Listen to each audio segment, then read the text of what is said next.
Good morning, everyone. Good morning. My name is Kim. I'd like to just thank you for being here. With that being said, take a look around you. What do you see? You may not realize this, but art is surrounding you every day. It's all in different forms, like the tables, the chairs you're sitting in. It's everywhere. Art has surrounded me my whole life. My mom was a floral designer, and I basically grew up in her flower shops. My dad was, he was a musician, so that's like a different type of art that was in my life. It was also a major part of my schooling. I spent 4 years as an art major, and whenever I think back to art, or whenever I think back to school, my strongest memories revolve around my art classes. You'd be surprised at how much art is around you in everyday life, even if you're not an artist. Like I said, it's the tables, the chairs, the rings on your fingers, the pens in your hands. It's everywhere. Art has also shaped who I am today. It allows me to express myself, and I use it as a therapy in my life. It has also created the most important relationships I have in my life. Let me begin to tell you how I got started doing art. Growing up, my family was comprised of a lot of different artists. There were musicians, visual artists, floral designers, tattoo artists. For as long as I can remember, I've been drawing, and I always remember being more advanced at drawing than my peers. Growing up, everyone always asked me, "Can you draw me? Can you draw me?" Or when I got older, I don't know how many times I heard people say, "Can you draw my tattoo?" Because of being surrounded by art my entire life, art has shaped who I am today. Art has taught me discipline and dedication. When making art, you have to be determined and driven.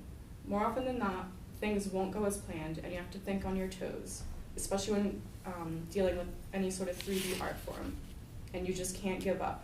You may be surprised because people always talk about this different sides of the brains with art, but you actually use critical thinking and problem solving a lot in art. I'm also a perfectionist, and I believe that's pretty much because of art. I always took a lot longer drawing things and working on details. I would spend hours on just a little square inch of something. Different processes of art can also take tons of time, and it taught me patience. Bronze casting, for example. It took me 8 weeks to make one little hummingbird sculpture that's about the size of these note cards. I spent hours and hours painstakingly carving out feathers with a little calligraphy point pen, and things like that are pretty much just meditative for me, so that kind of also relates back to therapy. On the other hand, glass blowing is such a quick process. Your art is going to break. There's no denying that. When you, if you tap it, the glass will fall right off the blowpipe. If you're going to heat something up in the glory hole, and yes, it's called a glory hole, if it's cooled down too much, it blows up on you. So that glass blowing definitely has taught me how to let go of things. Art has also taught me how to think differently. I can see the beauty in everything, little blades of grass, patterns in sidewalks, shadows. Because I'm creative, I see things in a different light than most. Not only did it shape who I am today, but it also acts as a type of therapy. It allows me to get my feelings out in a visual way, which allows me to reflect on what I made, why I made it, and the emotions that I was feeling. I can also use it as sort of like a symbolic way to vent if I don't want to talk to anyone or have no one to talk to. There was this one drawing I did back when I was an art major here. I actually used my ex-boyfriend's hands to model, and I was in a bad relationship, and he had no idea that I was using the art to get away from him. So. I actually used to study art therapy at UArts before I came back to Bucks and switched my majors to psychology. And what's that have to do with you? Well, what I learned in that program is art plays an important role in the development of everyone in their life stages. Most people just stop doing art when they're around age 10, so some people just grow out of it. In addition to art shaping who I am and playing a role as therapy in my life, art has also created very valuable relationships in my life. My best friend, Caitlin, we've been friends for 16 years, and we bond through art. My first memory of her is in 2nd grade. We were just drawing Harry Potter characters.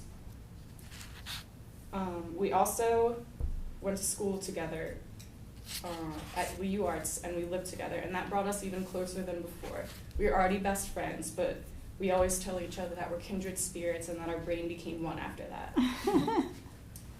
Another important relationship that art has helped me grow in my life is my boyfriend. One of the first things I learned about him was that he was an art major.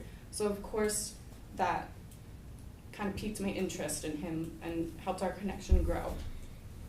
Even though this is a different type of art, we bonded a lot through music.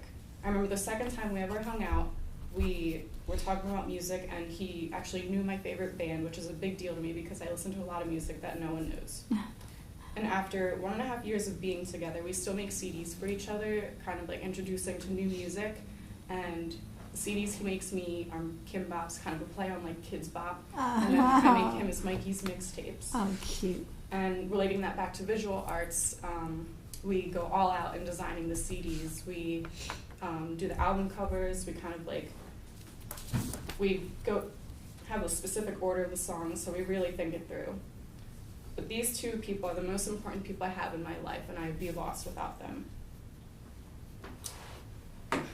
Art has impacted my life in nothing but positive ways, including making who I am today, being a therapy in my life, and building relationships. I hope now that you can see that art is more than something you look at that's pretty or even weird in a lot of cases, and you can see the importance of it in everyone's life. Next time you look at the ring on your fingers, your dinner plates, your couch cushions, when you listen to music, just take a second to realize that someone somewhere created that, and just kind of sit there and appreciate it. Thank you.